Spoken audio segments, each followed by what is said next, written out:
Halo guys, berjumpa lagi di Seperti Apa. Setiap agama di dunia memiliki kitab suci sebagai pedoman kehidupan mereka. Dengan berpedoman dengan kitab-kitab tersebut, manusia diharapkan bisa bertingkah laku dengan baik sesuai dengan ajaran agamanya. Tapi bagaimana jika iblis ternyata juga punya kitab sendiri? Mungkinkah Kode Geass adalah kitab yang konon diciptakan dengan tuntunan iblis itu sendiri? Tapi seperti apa sih kitab iblis ini? Daripada penasaran lagi, langsung kita simak saja videonya.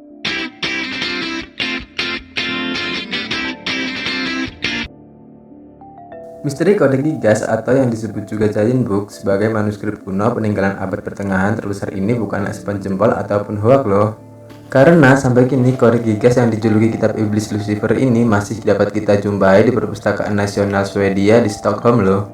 Kodeks tersebut ditaruh di sebuah tempat yang terbuat dari kayu, dilapisi dengan kulit dan dihias dengan logam. Tingginya 92 cm, lebarnya 50 cm, dan memiliki tebal 22 cm. Pada mulanya, kodeks itu memiliki 320 lembar naskah. Namun, 8 lembar darinya dibuang. Tidak diketahui siapa yang membuang 8 lembar tersebut dan untuk tujuan apa. Ada dugaan lembar yang dibuang kemungkinan berisi aturan-aturan biara Ordo Benedictus. Berat kodeks tersebut hampir mencapai 75 kg. Lembaran yang digunakan untuk menulis kodeks ini adalah kulit yang berasal dari 160 ekor anak sapi.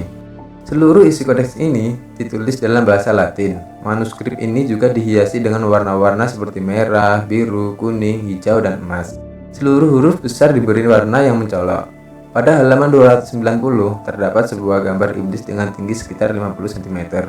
Beberapa halaman sebelum gambar ini ditulis, pada lembaran kulit yang menghitam dan dibuat dengan karakter yang gelap, yang membuatnya berbeda dengan keseluruhan isi kodeks. Yang luar biasa adalah keseluruhan isi kodeks ini ditulis dengan relevansi yang luar biasa antar halaman, yang berarti bahwa buku ini ditulis oleh satu orang dengan pikiran yang berkesinambungan. Hal ini membuat banyak ahli percaya bahwa keseluruhan kodeks ini ditulis dalam waktu yang sangat singkat.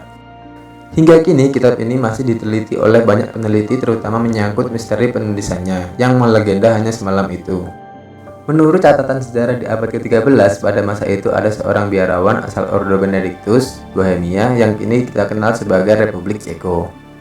Biarawan tersebut diketahui melanggar aturan keras biara, sehingga ia dikurung di tengah-tengah dinding tembok dalam keadaan berdiri seumur hidup. Karena ia tahu tidak akan sanggup untuk menjalani hukuman kejam ini, biarawan ini memohon ampunan dari penghukuman yang luar biasa kejam itu. Sebagai gantinya, ia berjanji untuk membuat sebuah buku yang akan memuliakan biara dan pengetahuan umat manusia selamanya.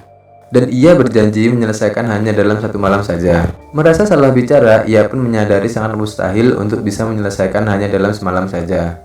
Menjelang tengah malam, biarawan itu menjadi ragu apakah ia dapat menyelesaikannya sendiri. Namun karena ia tak mau mendapatkan hukumannya lagi, akhirnya biarawan tersebut meminta pertolongan kepada Lucifer, si raja iblis yang terbuang dari surga. Kemudian ia menjual jiwanya kepada iblis demi sebuah pertolongan. Ia melakukan perjanjian jika Lucifer bisa menyelesaikan, ia akan menyerahkan jiwanya saat ia meninggal dunia. Buku itu pun akhirnya dapat diselesaikan. Sebagai penghormatan kepada iblis yang membantunya, biarawan itu menambahkan gambar iblis ke dalam sebuah kodeks tersebut.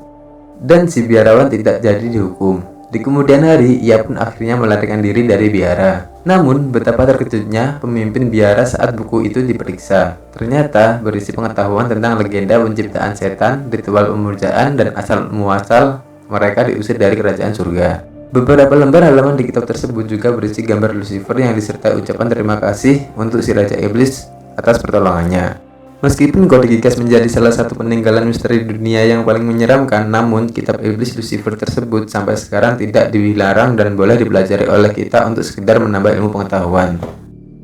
Gimana menurut kalian, serem gak? Menurut gue sih serem ya, tapi bikin penasaran juga sih. Untuk video kali ini cukup sampai di sini dulu ya, sampai ketemu di video yang selanjutnya. Terima kasih. Jika suka dengan video yang tadi, jangan lupa subscribe dan aktifkan loncengnya ya. Terima kasih.